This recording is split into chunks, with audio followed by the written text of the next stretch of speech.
ఉండబోతోంది అని కూడా కాసేపట్లో తెలిసిపోతుంది. మనతో పాటు లెఫ్టినెంట్ జనరల్ ఉన్నారు, మేజర్ పిటి చౌదరి ఉన్నారు, తురగా శ్రీరామ్ అండ్ సంజయ్ గారు. రైట్, మిస్టర్ పిటి చౌదరి చెప్పండి. అంటే జరుగుతోన్న పరిస్థితి చూస్తూ ఉంటే మనం ఈ యుద్ధానికి తెర తీయలేదు, ఉద్రిక్తతలకు మనం తెర లేపలేదు, కానీ ఇంతవరకు వచ్చాక ఆగే పరిస్థితి ఉంటుందా? ఇవాళ G7 నేషన్స్ సంయమనం పాటించండి అని చెప్తున్నాయి.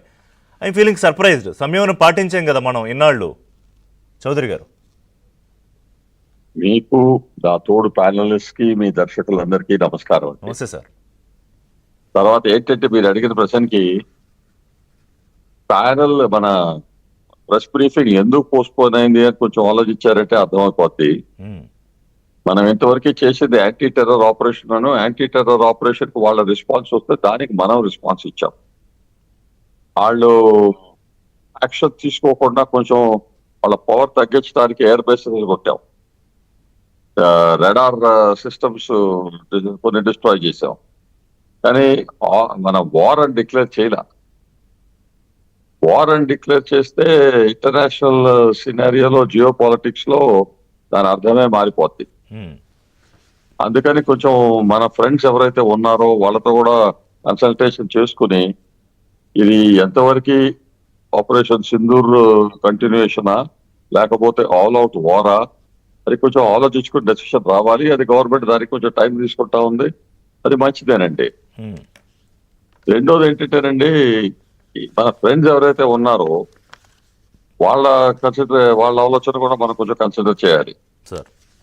నెక్స్ట్ పాయింట్ ఏంటంటే, ఒక సేయింగ్ ఉంది, my enemy is my friend అని. సో మన పాకిస్తాన్ కి ఎవరైతే ఎనిమీస్ ఉన్నారో, ఇప్పుడు బలూచిస్తాన్ ఉంది, ఆ పట్టున్న యాక్షన్ ప్లాన్ ఉంది, తారీఖే తాలిబాన్, ఇట్లాంటి వాళ్ళందరూ మన ఫ్రెండ్స్ అయిపోతారు. అది కూడా మనం ఆలోచించుకోవాలి. మూడోది ఏంటంటే, మన ఎయిమ్ ఏంటండి, మెయిన్ మనకి ఇక్కడ టెర్రరిజం లేకుండా చేయటానికి ఆ బేస్ డిస్ట్రాయ్ చేయాలి. సెకండ్, పాకిస్తాన్ ఆక్యుపైడ్ కాశ్మీర్ మన చేతుల్లోకి రావాలి.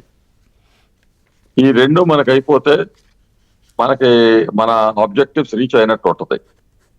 దీంతో పాటు బలూచిస్తాన్ ఫ్రీ అయిపోద్దో, పఖ్తూనిస్తాన్ ఫ్రీ అయిపోద్దో, అది మంచిదే, అయితే మంచిది. సో అది వాళ్ళకు వదిలిపెట్టాలి.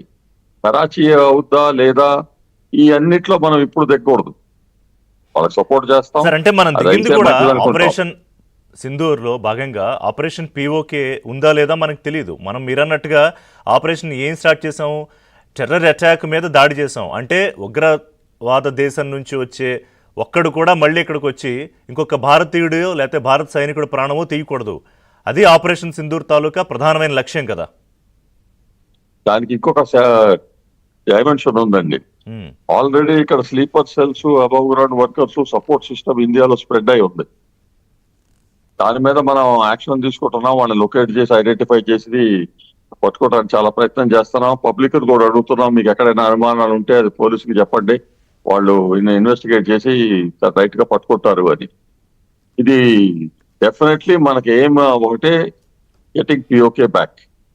ఇప్పుడు పాకిస్తాన్ వాంట్స్ పీస్ అంటే they have to pursue terror అంటే, మేము టెర్రరిస్ట్ యాక్టివిటీలో మాకు సంబంధం లేదు, మేము చేయము అని ఒకటి చెప్పాలి. రెండోది, hand over POK to us. ఎట్లా చెప్తారు చౌదరి గారు? ఇప్పుడు అక్కడ చనిపోతే, ఆ టెర్రరిస్టులు చనిపోతే ఆ కార్యక్రమాలకి ప్రధానమంత్రి వెళ్తాడు, ఆర్మీ చీఫ్లు వెళ్తారు, ఆర్మీ వాళ్ళు అందరూ వెళ్తారు, ప్రపంచానికి అది చెప్తున్నారు వాళ్ళు విజువల్స్ ద్వారా. అది క్లియర్ గా కనపడుతుందండి. ISI and army people and political leaders అక్కడ ఉన్నారని ఫ్యూనరల్ సెరమనీలో. వాళ్ళంతా అక్కడ ఉంటే terror is supported by these people అని ఉంది కదా. No doubt. So if you continue like that, then it soon becomes a war. Right. If you say no, we're forswearing అంటే ఏంటంటేనండి, Pakistan we can't expect rational response from them. అంటే rational response అయితే first phase of Operation Sindoor లోనే we are not involved, sorry అని చెప్పాల్సింది.